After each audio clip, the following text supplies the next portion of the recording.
محترم سامعین، مشاہدین، اللہ تبارک و تعالیٰ نے جناتوں اور انسانوں کو اس لیے پیدا کیا ہے، ان کی تخلیق میں حکمت یہ ہے کہ وہ صرف ایک اللہ تعالیٰ کی عبادت کریں، جیسا کہ اللہ تبارک و تعالیٰ نے سورہ ذاریات کی آیت نمبر 56 میں فرمایا وَمَا خَلَقْتُ الْجِنَّ وَالْإِنسَ إِلَّا لِيَعْبُدُونَ، کہ ہم نے جناتوں کو اور انسانوں کو اس لیے پیدا کیا ہے تاکہ وہ میری ہی عبادت کریں، یعنی اللہ کی توحید پر قائم رہیں۔ اسی لیے توحید اور صحیح عقیدہ جو کتاب و سنت سے ماخوذ ہو، یہ ہمارے لیے انتہائی اہم ہے، کیونکہ اس عبادت کی قبولیت کی یہ اساس اور بنیاد ہے۔ جس مقصد کے لیے اللہ تبارک و تعالیٰ نے ہمیں پیدا فرمایا ہے، وہ مقصد تبھی حاصل ہو سکتا ہے جب ہم اللہ کی نازل کی ہوئی کتاب کے مطابق اور اللہ کے بھیجے ہوئے رسول صلی اللہ علیہ وسلم کی تعلیمات اور ہدایات کے مطابق اس صحیح عقیدے پر قائم رہیں۔ اگر یہ عقیدہ ہم سے چھوٹ گیا، اگر یہ توحید ہم سے چھوٹ گئی، تو سب کچھ فاسد اور برباد ہو جائے گا، جیسا کہ اللہ تبارک و تعالیٰ نے قرآن مجید میں سورہ انبیاء کی آیت نمبر 22 میں ارشاد فرمایا لَوْ كَانَ فِيهِمَا آلِهَةٌ إِلَّا اللَّهُ لَفَسَدَتَا فَسُبْحَانَ اللَّهِ رَبِّ الْعَرْشِ عَمَّا يَصِفُونَ، اگر زمین و آسمان میں اللہ کے سوا اور بھی ایسے ہوتے جن کی عبادت کی جا سکتی، جو معبود ہوتے اللہ کے ساتھ میں، تو زمین و آسمان میں فساد پھیل جاتا۔ اللہ تبارک و تعالیٰ عرش کا مالک ہر اس شرک سے پاک ہے جو شرک لوگ اس کے ساتھ کر رہے ہیں۔ اور ایسے ہی سورہ طلاق کی آیت نمبر 12 میں اللہ تبارک و تعالیٰ نے ارشاد فرمایا اللہ الذی خلق 7 سماوات ومن الارض مثلہن یتنزل الامر بینہن لتعلموا ان اللہ علی کل شیء قدیر وان اللہ قد احاط بکل شیء علما، اللہ ہی وہ ہے جس نے 7 آسمانوں کو پیدا فرمایا اور جس نے اسی کے مثل زمینوں کو بھی پیدا فرمایا۔ آسمان و زمین کے درمیان اللہ کے احکام نازل ہوتے ہیں تاکہ تم سب کو اس بات کا یقینی علم ہو جائے کہ اللہ وہ ہے جو تمام چیزوں پر قدرت رکھتا ہے، اور اللہ تبارک و تعالیٰ کا علم تمام چیزوں کو اپنے احاطے میں لیے ہوئے ہے، گھیرے ہوئے ہے۔ اور اس طرح کی قرآن مجید میں بے شمار آیات ہیں جو توحید کو کھول کر بیان کرتی ہیں، اور چونکہ توحید کا معاملہ ایسا ہے کہ جسے ہم صرف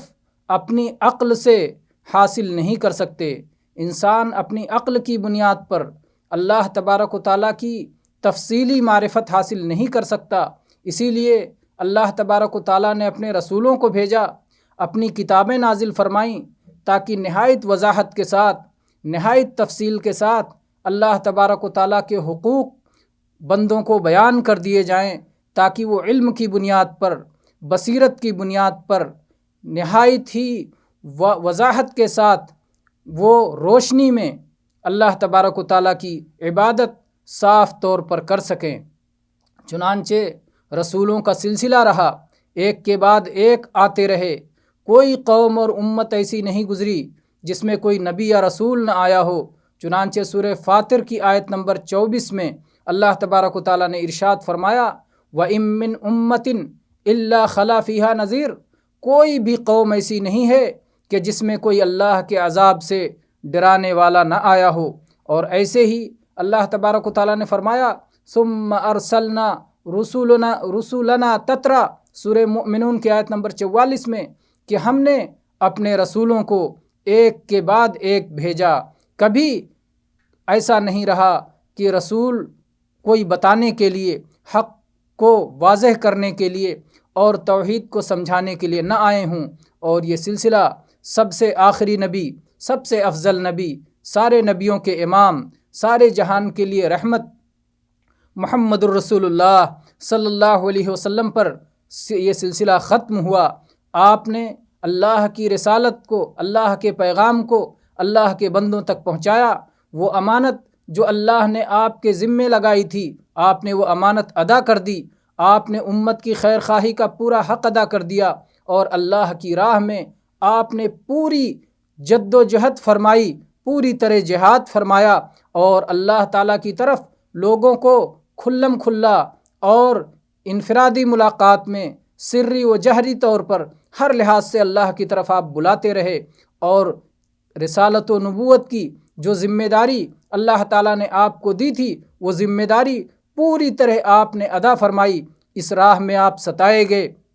آپ کو تکلیفیں دی گئیں، آپ کو اذیتیں دی گئیں، لیکن آپ نے